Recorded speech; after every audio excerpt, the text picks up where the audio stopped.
What's up, everyone? So I was having a little issue with getting the slide back on my Glock 20 SF, and I'm going to show you a little trick on how I figured out how to get it back on. Alright.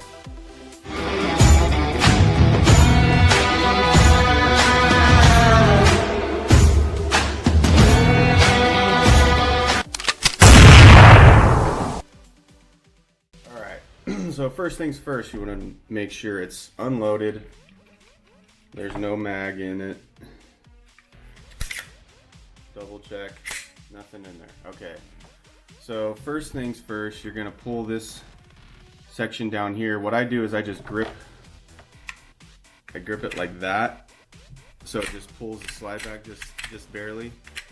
And then you pull both these down at the same time and it'll push forward just enough, and then you're gonna pull the trigger. That'll release the slide like that. So that's not the problem. I don't know if it's because it's not been fired a bunch of times or it hasn't been completely worked its way in, but there's a little plunger right there. Do you see that? So when you go to put it back on, that will hit one of these inner components. I'm assuming it's probably this right here. Right there. See that? So when you go to put it on, typically, you're gonna pull your spring out and then you're gonna let your barrel come out, and then you'll clean it, run your brush through. Then you go to put it back together. And also another thing I think that some other people were doing is there's two separate sections on this.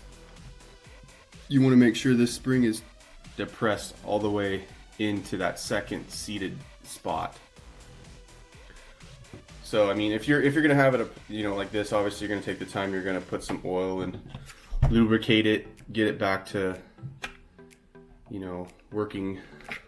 So this is the problem here, is like once you get it into this, well, see, it actually worked that time, but I think it's because I worked that plunger. So take it off again. I'm not going to touch the plunger this time.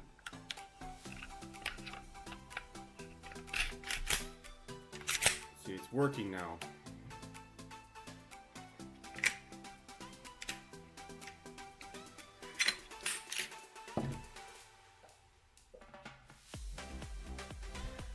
I think the problem was before is this plunger wasn't worked enough to where when this would hit this section here, it would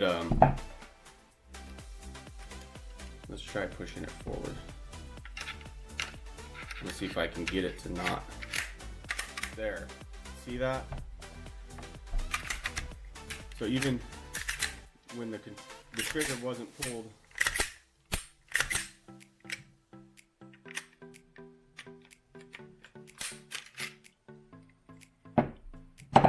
so I guess maybe sometimes it could be a combination of both, but this is pulled forward and then you got to get it back.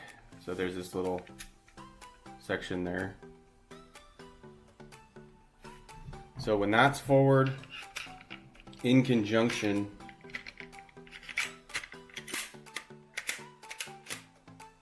see, even then it's like that's back all the way. Then you go to slide that back on. The trigger's pulled. This isn't forward. See how that's forward? So say that trigger's cocked, then now back it's depressed.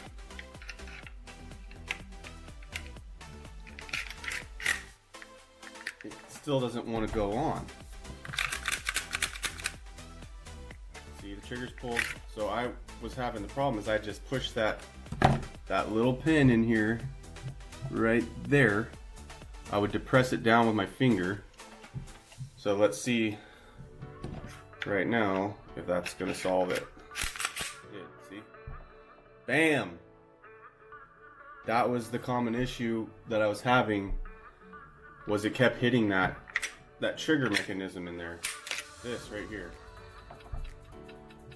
So that's sticking up significantly lower, and it keeps binding up and hitting on this trigger mechanism right there. So you want to get that pin worked in. I lubed it up pretty good last time because I just wanted to make sure I wasn't going to have to press it every time or screw with it. See? Hitting again. Take it off. Push that pin down right there. Back on, no problem. Alright, well, I hope that helps anyone that was having the same issue that I was with this pistol. I mean, it's a pretty cool gun, you know. You could take it bear hunting. Pretty powerful round, you know, pretty comparable to any of the longer revolver rounds, 357, around those comparable. Alright, well, thanks guys. If you like the content, don't forget to like, subscribe button. Thanks.